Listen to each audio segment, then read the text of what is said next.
Hi there everybody! Welcome back to my channel. I'm Alice Takeover. Yeah, Takeover isn't my actual last name, but it's just for fun. Today we're going to talk about a topic near and dear to my heart, which is what photographers should be expecting from a professional traveling freelance model, and what goes through a traveling model's mind. If you don't know me, I'm a professional traveling freelance model of over a decade of experience. I wanted to bring more awareness to my career, and I wanted to bring forth some sort of education for people who are looking to get into this career. And I apologize already if there's any background noise because it's raining outside and I'm at a photographer's studio right now on break, so I wanted to make sure that I was able to get out my thoughts, but I couldn't help the weather.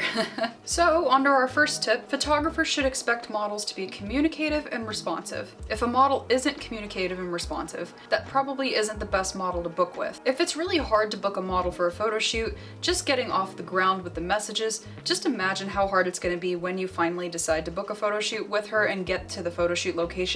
You're gonna wonder like if she's gonna show up, or if she's gonna come prepared, or if she's even gonna have her hair and makeup done. You only want to hire freelance models if they have their own references themselves. I always advocate for models to check references of photographers before they book with them, because generally speaking, the power dynamic with photographers to models is more photographers being more powerful than models, so model safety is important. But as a photographer, you don't want to get stooped up either. Stooped? Is that a word?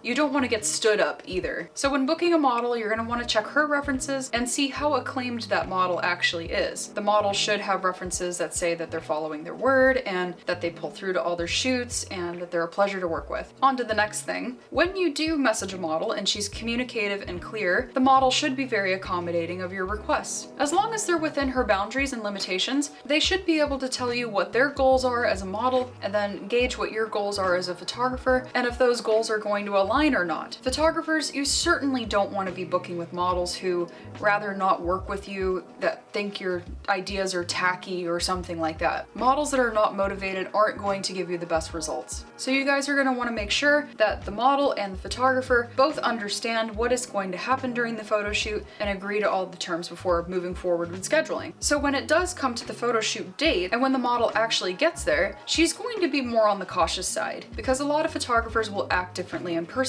than they do online. You don't want to be that photographer. You're going to want to be professional in your messaging, but also professional in person. And that's super easy. Don't worry too much about it. Just act natural and relaxed and cool. And the model will also feed off that energy and think you're really cool. You're not going to want to act all squirrely like, acting all weird and twitchy and nervous and shaking. I've had some photographers that'll shake and they're like, scared to work with me. I promise that models don't bite. We may look at you funny for the first few shots, but then once we get warmed up to what your style is and we gauge where the photo shoot's gonna go, then we loosen up quite a bit. Just be sure to reciprocate the respect that we're giving to you by respecting the typical rules of model photography, like no touching the model. Just be clear with your communication at all times when you want something to change with the photo shoot or for something to be done differently. It's customary to provide some snacks for the model as well, although many models won't take them because they could be laced with things. So rolling on from that, you're going to want to make sure that you get to understand the person that's behind the model. Almost always I get labeled as Alice, this model, like I'm a person. So a lot of photographers will forget that I'm a person, and I'll be at a photo shoot, walk in, say hello to everybody at a workshop or something, and they'll go, oh my gosh, I finally get to shoot with Alice. And I'm right in front of them and I'm like, hello, I'm right here. You could talk to me like a normal person. We're just normal people that are happy to work with whatever your creative vision is and be able to bring your vision to life. Sure, there's maybe models out there that want to be put on a pedestal, but any professional traveling freelance model will tell you that they're just happy to be there to do their job and they're just gonna work with you like normal and that they're gonna make your creative dreams come to life.